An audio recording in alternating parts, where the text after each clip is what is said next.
UP के गांव में जब इच्छाधारी नागिन ने दिया एक बच्चे को जन्म, परंतु गांव वालों की एक गलती पर इच्छाधारी नागिन ने जो किया देखकर गांव वालों के पैरों तले जमीन खिसक गई। तो दोस्तों, वीडियो शुरू करने से पहले महादेव के सच्चे भक्त कमेंट बॉक्स में पूरी श्रद्धा से सच्चे मन से हर हर महादेव जरूर लिखें, ताकि भगवान शिव की कृपा आप पर और आपके परिवार पर सदैव बनी रहे।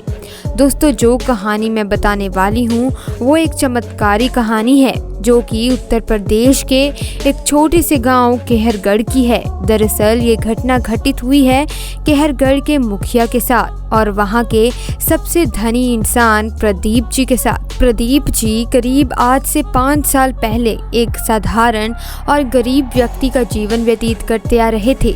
उनका गुजारा खेती बाड़ी करके और गाय भैंस का दूध बेचकर होता था। वे अक्सर जंगल में अपनी बकरियां चराने जाया करते थे, लेकिन एक दिन बकरी चराते चराते वे जंगल के थोड़ा और अंदर निकल गए।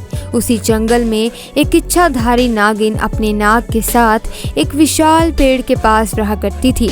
वे नागिन गर्भवती थी। शाम का वक्त था और प्रदीप जब उस पेड़ के पास से गुजरा तो उसे वहां एक तेज से चमकती चीज दिखाई दी, परंतु साथ ही वे दोनों नाग नागिन भी थे। उन्हें देख वो थोड़ा सा डर गया। प्रदीप इतना घबराया हुआ था कि उसे समझ ही नहीं आ रहा था कि वे अब क्या करे। उसने तो पीछे मुड़कर भी नहीं देखा, क्योंकि उसे डर था कि कहीं नाग नागिन उसे डस ना ले। परंतु उस रात उसके ध्यान में वो चीज जो चमक रही थी वो बार बार आ रही थी। वे इतना तो समझ गया था कि हो ना हो वो बहुत ही मूल्यवान चीज थी और अगर मुझे वो मिल गई तो मैं भी धनवान हो जाऊंगा। परंतु सबसे बड़ी मुसीबत थी वे दोनों नाग नागिन। अगले दिन वे वापस जंगल उसी पेड़ वाले स्थान पर गया और कुछ दूर खड़े रहकर छिपकर उस पेड़ के पास रह रहे नाग नागिन को देखने लगा। कुछ देर देखने के बाद उसने ध्यान दिया कि नागिन तो गर्भवती है। वे उस रात घर आकर सोचने लगा कि ये अच्छा मौका होगा जब नागिन अपने बच्चे को जन्म देगी, तभी वो नागमणि चोरी कर लेगा, क्योंकि उस समय नागिन कमजोर होगी और नागिन कुछ कर नहीं सकेगी। अब बस नाग को मारना होगा। दोस्तों, कहते हैं कि अगर किसी नाग के मुंह की तरफ गोबर मार दिया जाए तो वे अपने होश खो बैठता है। प्रदीप को ये बात अच्छे से पता थी, इसीलिए अब प्रदीप हर रोज गोबर लेकर उस विशाल पेड़ के पास छुपकर सही मौके का इंतजार करने लगा। काफी देर इंतजार करने के बाद एक दिन वो मौका भी आया जब नागिन अपने बच्चे को जन्म देने वाली थी।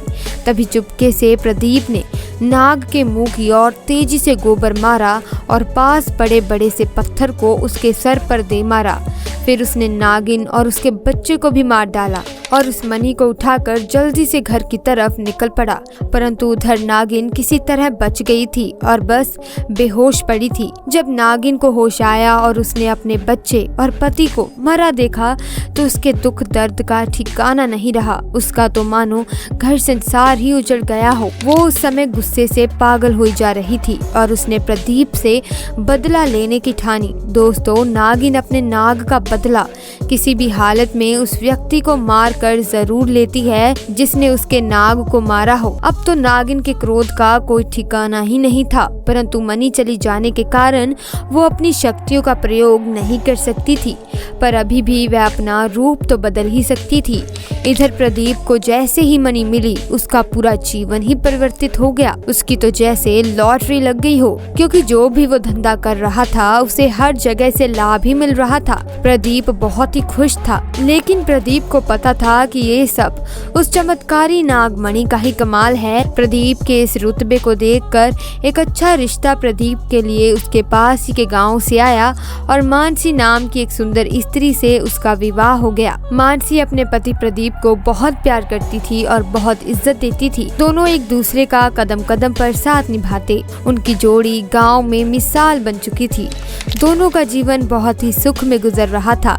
उधर नागिन भी एक पुरुष का रूप धारण कर राघव नाम से प्रदीप के यहाँ उसका मुंशी बन गया और प्रदीप का विश्वास जीतने लगा। प्रदीप भी राघव के व्यवहार और वफादारी को देख उसे अपना भाई समान ही मानने लगा।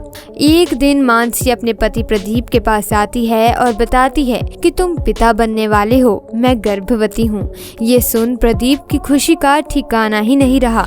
उसी दिन वह खुद अपने मुंशी राघव के पास गया और बोला कि देखो राघव, मेरा कोई भाई नहीं है, परंतु जब से तुम्हारा साथ मिला है तुम मेरे सगे भाई से भी कहीं अधिक बन चुके हो। आज मैं बहुत खुश हूँ, इसीलिए आज मैं अपनी पत्नी और तुम्हें एक खास जगह लेके जाना चाहता हूँ, क्योंकि मेरा इस दुनिया में तुम लोगों के सिवा कोई नहीं है। और वो अपनी पत्नी और राघव को कार में बिठाकर गाँव के एक कोने में ले जाकर कार एक छोटी सी कुटिया के सामने रोकता है और बताता है कि जब वह छोटा था तब इसी कुटिया में उसकी माँ की जान उसे जन्म देते ही चली गई थी। उसके पिता तो पहले ही गुजर चुके थे। एक बूढ़े बाबा ने उसकी माँ को वहीं दफना दिया था और प्रदीप को उसी बूढ़े बाबा ने पाला था। प्रदीप बताता है कि जब भी उसके साथ कोई बुरी घटना होती है या वो दुखी होता है तो बस वो इसी कुटिया के पास चला आता है। यहाँ उसे एक अनोखा सुकून का एहसास मिलता है। प्रदीप आगे बताता है कि आज तुम दोनों को मैं इसलिए यहाँ लाया हूँ क्योंकि तुम दोनों अब मेरी जिंदगी का एक अहम हिस्सा बन चुके हो। दोस्तों, ये सुन सभी की आंखों में पानी भर आता है। कुछ देर रुकने के बाद जब वे वापस पहाड़ी से होते हुए घर को जाते हैं तो अचानक उनकी गाड़ी पहाड़ी पर एक बड़े पत्थर से टकराती है और गाड़ी को जोर का झटका लगता है, जिसके कारण प्रदीप तो कार में ही फंसा रहता है, परंतु उसकी पत्नी मानसी पहाड़ से नीचे गिर एक पेड़ पर अटक जाती है और उस पेड़ के ठीक नीचे ही बहुत गहरी खाई थी। दोस्तों, वो रात कार्तिक पूर्णिमा की ही थी। राघव अपनी शक्तियां पाकर पुनः नागिन रूप धारण कर लेता है। प्रदीप राघव को देखकर चौंक जाता है क्योंकि राघव अब नागिन में पुनः बदल गया था। वो नागिन प्रदीप को बताती है कि कैसे ठीक इसी तरह वे भी इसी स्थिति में फंसी थी जब प्रदीप ने उसका पूरा घर संसार लूट लिया था, लेकिन आज मेरे पास बदला लेने का एक बहुत ही अच्छा मौका है। प्रदीप घायल गाड़ी में फंसा हुआ था और रो रो कर नागिन को बोलता है कि भले मेरी जान ले ले, परंतु मेरी पत्नी गर्भवती है, उसे छोड़ दे।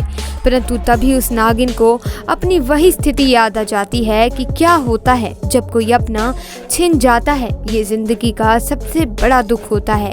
नागिन ने प्रदीप का उसकी पत्नी के प्रति सच्चा प्यार देख उसे माफ कर दिया और मानसी को उस पेड़ से निकाल कर बचा लिया तथा दोनों को हॉस्पिटल छोड़ खुद वापस जंगल में उसी विशाल पेड़ के पास चली गई। जब प्रदीप हॉस्पिटल से स्वस्थ होकर अपनी पत्नी के साथ घर वापस लौटा तो उसे अपनी गलती का एहसास हुआ और उसने जाना कि उसने कितनी बड़ी गलती करी है। वो नागमणि को लेकर उसी विशाल पेड़ के पास गया और उस पेड़ के पास उस नागमणि को रख फूट फूट कर रोने लगा और शाम को घर वापस आ गया।